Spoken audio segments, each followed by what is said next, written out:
menjawab pertanyaan Majid. Lalu kuntilanak itu terbang ke arahnya.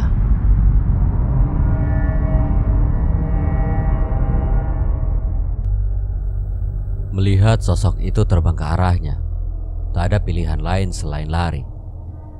Kini semua seperti tak ada harapan lagi untuknya. Tak bisa ia pergi kemanapun dalam keadaan seperti ini. Lari pun tak tahu harus kemana. Ia benar-benar putus asa saat itu. Dalam larinya ia sempat kepikiran ibu dan adik-adiknya. Ingin rasanya ia berada bersama mereka. Sampai air mata pun tak bisa ia keluarkan lagi. Tangisan pun sudah tak ada artinya. Ia terus lari dengan nafas yang terengah-engah. Ia coba tengok ke belakang, ternyata sosok itu sudah menghilang. Lalu tiba-tiba pas ia nengok kembali, sosok kuntilanak itu sudah ada di hadapannya. Sontak ia terkejut dan jatuh terpental ke belakang dengan posisi terlentang. Mencoba berdiri namun tak bisa. Tubuhnya kaku, tak bisa ia angkat. Hanya mulutnya saja yang bisa ia gerakan. Salahku opo? Salahku opo? Salahku opo? Ucapnya sambil terseduh-seduh nangis. Karena sudah tak kuat dengan semua ini. Lagi-lagi kuntilanak itu hanya diam tak menjawab pertanyaan Majid. Percuma Bayu, kowe tetap bakal mati, ucapnya dengan tatapan mengerikannya. Perlahan sosok itu melayang mendekati Majid. Ia mencoba berdiri dua kalinya, namun tetap tidak bisa. Sosok itu sudah tepat berada di atasnya. Majid pasrah tak bisa berbuat apa-apa. Hanya bisa berharap ada seseorang datang membantunya. Sesaat sebelum ia dibunuh, tiba-tiba kuntilanak itu melihat ke arah depan dan ia pun terpental seperti terkena dorongan energi yang sangat kuat. Majid tak bisa melihat apa yang terjadi karena badan Majid yang tak bisa ia gerakan. Lalu ada suara di kepalanya Majid.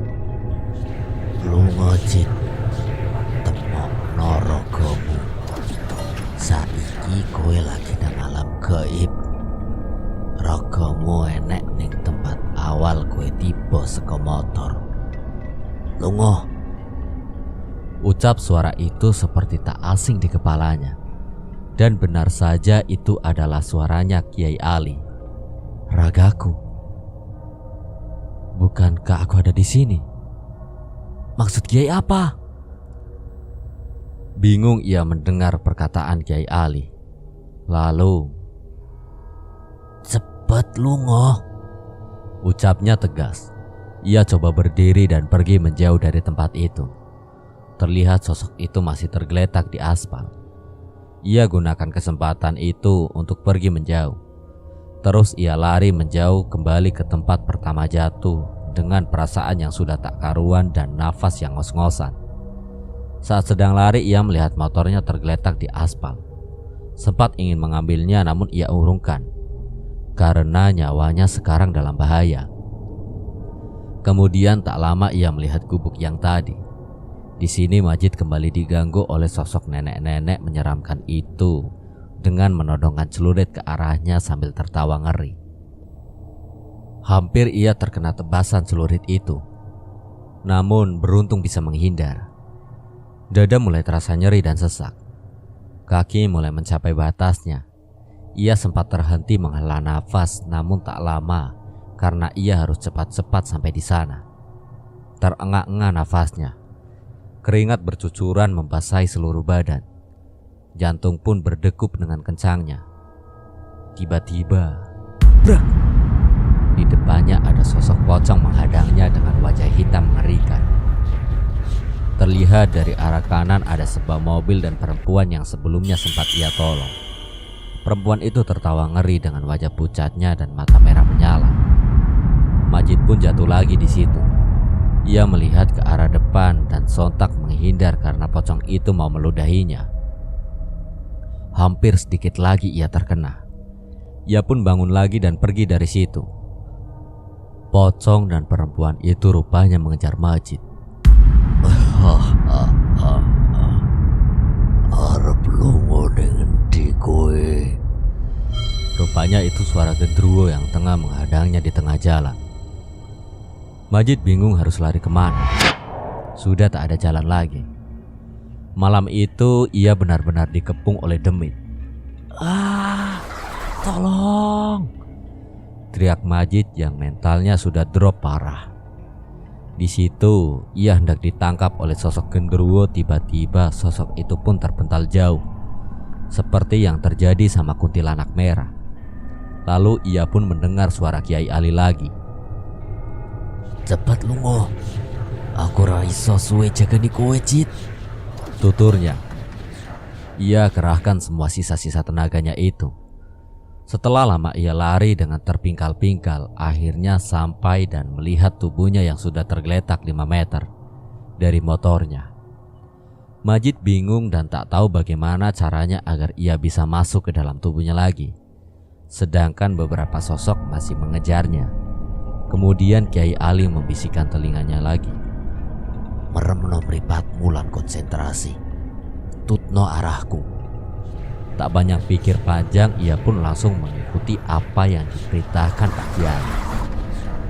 Di dalam pikirannya ia melihat jalur K penuh dengan mayat. Ada yang kepalanya putus, ada yang badannya hancur dan lain sebagainya. Terus ia ikuti arahan Pak Kiai.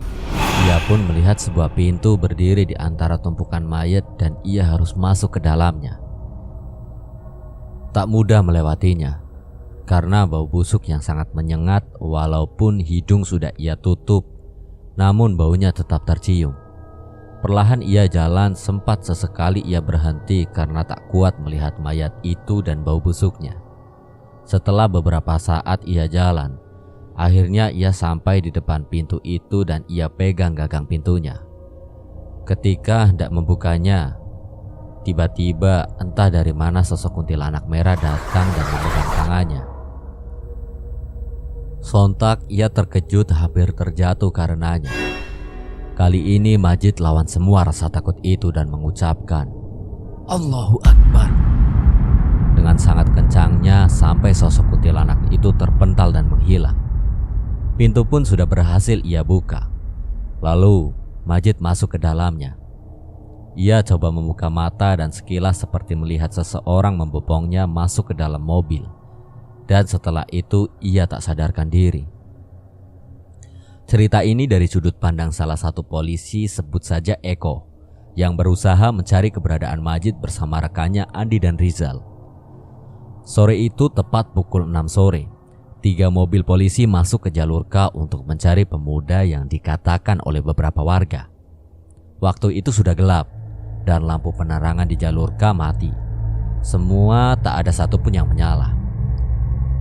Pak, serius iki meh mlebu jalur K? Ucap Pak Eko merasa ragu. Yo serius, mosok guyon. Toh dhewe rak mung wong loro, enek Pak Rizal, Pak Anton, Pak Dwi, lan Pak Sartono. Eko ini sebenarnya orangnya penakut.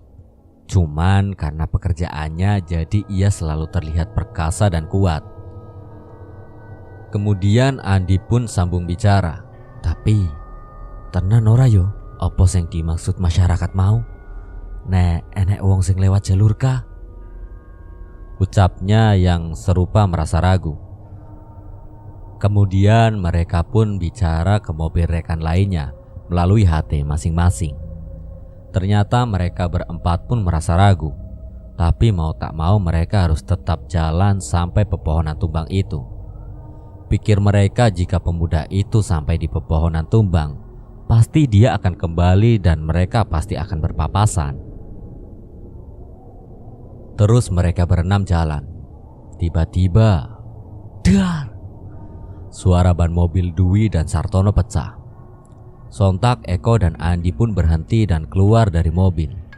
Dan mereka berempat menghampiri mobil Dwi. Aduh, piye iki? Ban serepku ketinggal meneh. Pak Rizal, enek ban serep boten? Ban serepku pecah, Pak. Piye iki? Kemudian Pak Andi mengambil sebuah keputusan yang membuat Eko merasa ngeri. Pak, Kayak ngene wae. Iki kan padha ra enek ban serepe. Mending mobil Pak Dwi diderek wae balik ning kota. Telepon mobil derek saiki. Pak Dwi, Pak Anton, ro Pak Sartono ning kene ngenteni mobil derek teko. Kulo, Pak Rizal, ro Pak Eko tak lanjut jalan meneh. Ucap terang Andi. Sempat terjadi perdebatan di antara mereka. Lalu Andi menjelaskan alasannya dan semua pun menyetujuinya. Kemudian mereka bertiga lanjut jalan lagi meninggalkan Pak Dwi, Pak Anton dan Pak Sartono. Mereka pun sekarang bertiga dalam satu mobil. Lama mereka jalan dengan lampu penerangan satu-satunya di mobil. Untuk mengurangi rasa takut, Eko pun banyak mengobrol kedua rekannya. Sampai suatu ketika ia melihat sosok putih berdiri di samping pohon sebelah kiri mobil. Posisi duduk mereka itu Eko dan Andi depan dan Rizal di tengah. Sontak ia terkejut. Astagfirullah, ucapnya. Andi pun nanya, "Neng apa Pak Eko?" Tanyanya sembari terus menyetir. "Ora apa-apa Pak," jawabnya seperti tak ingin mereka tahu. "Serius Pak?" "Iya Pak, serius rapopo." "Oh, ya wis nek rapopo." Andi merasa jalan ke pohon tumbang itu seperti lama sekali. Ia sempat beberapa kali melewati beberapa gubuk sebelah kanan jalan. Seperti gubuk itu tak ada habisnya. Dan Andi pun nanya ke Eko dan Rizal, "Pak Eko, Pak Rizal, ngerasa rak sih kok dewe kaya suwe teko wit ambruke?" Ucapnya. Dilihatlah jam mereka dan anehnya pada mati semua jam tangannya. Mereka coba buka HP. Beruntung HP-nya menyala dan bisa melihat jam. Benar saja mereka di jalan hampir 1 jam. Namun belum sampai pohon tumbangnya. Setelah sadar ada yang aneh, Andi pun melihat gubuk lagi, sepertinya gubuk yang sama pikirnya. Terus ia jalan dan ketemu gubuk lagi yang sama. "Wah, ada yang gak beres nih," ucapnya dalam hati. Kemudian Andi pun bebacaan dalam hati seraya masih menyetir. Akhirnya gubuk itu sudah tak terlihat lagi. Ia tahu bahwasanya tadi mereka hanya berputar-putar saja di situ. Pantas terasa lama. Ternyata ada yang iseng sama kita, ucap Andi dalam hati. Ia lanjut jalan. Makin lama makin terasa aneh. Andi melihat banyak sosok sudah berbaris di kiri dan kanan jalan. Sosok itu ada yang kepalanya putus, badannya rusak, ada yang tinggal kepala, dan kuntilanak, pocong, gendruwo pun ada di sana, seperti sedang memperhatikan mereka. Sementara itu Eko dari tadi sudah merinding ketakutan. Dan Rizal, ia bertingkah normal seperti tak terjadi apa-apa. Lalu tiba-tiba ada sosok kuntilanak merah berdiri di tengah jalan. Sontak Andi ngerem mendadak. "Astagfirullah, ini apa Pak?" ucap Rizal kaget karena kepalanya terbentur jok depan. Eko pun sama kaget karena rem mendadak itu. Kemudian Andi memberitahu mereka apa yang ada di depannya. Sontak mereka berdua ketakutan dan mengajak untuk kembali ke kota. Namun Andi menolak karena ia melihat pemuda dan motornya sudah tergeletak di tengah jalan. Dan kuntilanak itu seperti sedang menjaganya. "Kowe jalur apa ora weruh? Kae ndelok neng aspal enek opo?" tunjuk Andi. Mereka berdua kaget bukan main karena ada pemuda yang sudah tergeletak di aspal dengan sepeda motornya. Mereka pun bertanya, "Sopo kae Pak?" tanya mereka bersamaan. "Koyoke wong sing dimaksud ning masyarakat." "Terus piye iki Pak? Kayak kunti abang duwe cakar dewa." Panik. Mereka berdua tak tahu harus bagaimana. Lalu Andi keluar mobil dan sempat dicegat untuk tak keluar sama mereka berdua. Namun Andi tetap keluar dan menghampiri sosok kuntilanak itu. Jalan ia perlahan ke arahnya. Dan nampaknya sedang terjadi tabrakan energi. Eko melihatnya. Saat Andi berjalan perlahan ke arah sosok itu, ia sempat kontak batin dengannya. "Arep ngopo kowe rene?" tanya sosok itu dengan nada menantang. "Aku rep njukut bocah iki. Apa urusanmu ro bocah iki?" jawab Andi dengan tegasnya. "Kowe rasa ngerti apa urusanku ro bocah iki?" jawabnya dengan wajah mengerikan dan tangan yang sudah siap melawan. "Oh, ranja pertanyaanku." Andi terus jalan ke arah sosok itu dengan mulut yang sudah komat kamit membaca ayat-ayat suci Al-Quran. Kuntilanak itu kepanasan dengan apa yang dilakukannya dan memohon-mohon ampun agar ia berhenti membaca ayat suci Al-Quran. Namun tak dilakukan oleh Andi. "Jawab pertanyaanku, opo urusanmu ro bocah iki? Sampai kowe berbuat kayak ini." Ucapnya masih dalam batin.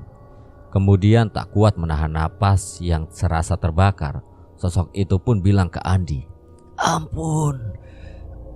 Ampun, aku mau diperintah, ampun." ucap sosok itu sambil teriak-teriak kepanasan.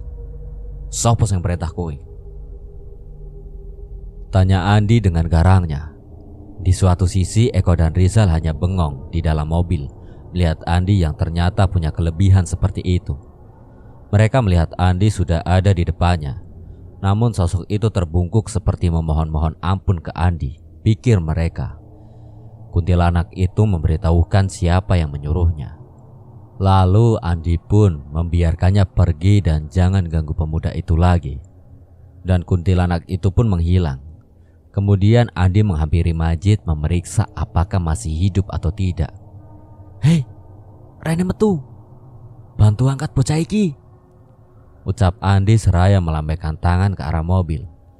Lalu Eko dan Rizal pun keluar dari mobil dan lari ke arah Andi. "Piye Pak? Ise urip ora iki?" tanya Eko yang sedikit bengong karena hal barusan. Aja bengong Pak, ning hutan iki lho." Iya Pak, iki bocah isih urip, cuman lemes, hati-hati bobonge," ucap Andi sedikit mengarahkan mereka berdua mengangkat Majid. Rizal sadar bahwa Majid matanya sedikit agak terbuka dan seperti melihat mereka berdua sedang mengangkatnya. Setelah itu tak sadarkan diri. Perlahan mereka jalan mengangkat Majid ke mobil. Lalu mereka memasukkan Majid ke kursi tengah. Sementara itu Pak Andi mengambil motornya Majid dan menyalakan mesinnya. Kemudian ia tombaki motor itu jalan ke arah mobil. "Iki aku sing nggawa motore. Kowe wong loro ning mobil ya?" ucap Andi. "Siapa?" ucap serentak mereka berdua. Kemudian Rizal memberikan helm ke Andi dan mereka pun jalan kembali ke kota es. Posisi jalan mereka berdampingan karena Andi was-was dengan mereka berdua takut terjadi apa-apa. Selama kembali ke kota es tak terjadi hal-hal aneh lagi. Setelah sekitar 1 jam perjalanan, akhirnya mereka sampai di Tugu Jalurka. Dan mobil Pak Dwi juga Pak Sartono pun sudah menunggu mereka di sana, beserta masyarakat yang sudah banyak menanti kedatangan polisi itu. "Alhamdulillah," ucap syukur Eko dan Rizal. Dilihat jam tangannya, ternyata sudah menunjukkan jam 8:05 malam. Banyak masyarakat bertanya-tanya apa yang sebenarnya terjadi di dalam sana. Polisi tak menjawab semua pertanyaan yang diajukan masyarakat. Kemudian Eko dan Rizal pun disuruh lanjut ke jalan rumah sakit terdekat untuk memeriksa keadaannya Majid. Sesampai di sana, Majid langsung dibawa ke ruang UGD dan membiarkannya istirahat lebih dulu karena ia yang masih tak sadarkan diri. Majid tersadar esok paginya sekitar jam 8 pagi dan ibu serta adik-adiknya sudah ada di sana karena semalam mereka menghubungi Majid. Dan yang angkat ternyata Eko yang langsung saat itu juga memberitahukan keadaan Majid, yang membuat keluarganya berangkat malam itu juga ke kota es. Setelah berbagai macam kejadian, akhirnya Majid bisa berkumpul lagi dengan keluarganya. Dan ia banyak sekali belajar dari kejadian yang menimpanya itu.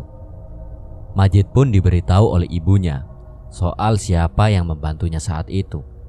Dan memang benar itu adalah Kiai Ali, karena kemarin ibunya punya firasat buruk tentang Majid yang ditelepon tapi tak diangkat-angkat olehnya. Kemudian ibunya pun minta tolong ke Kiai Ali dan beruntung nyawa Majid masih bisa diselamatkan. Sampai sekarang Majid sudah tak mengalami gangguan-gangguan itu lagi. Walaupun pada kenyataannya kini ia sudah sepenuhnya bisa melihat sosok makhluk astral. Sekian. Terima kasih buat Fajar telah mengizinkan saya untuk membawakan ceritanya. Saya memohon maaf apabila ada kesalahan. Jangan lupa like, comment, subscribe, dan share sebanyak-banyaknya. Assalamualaikum warahmatullahi wabarakatuh. Tetap di Jurus Jarah.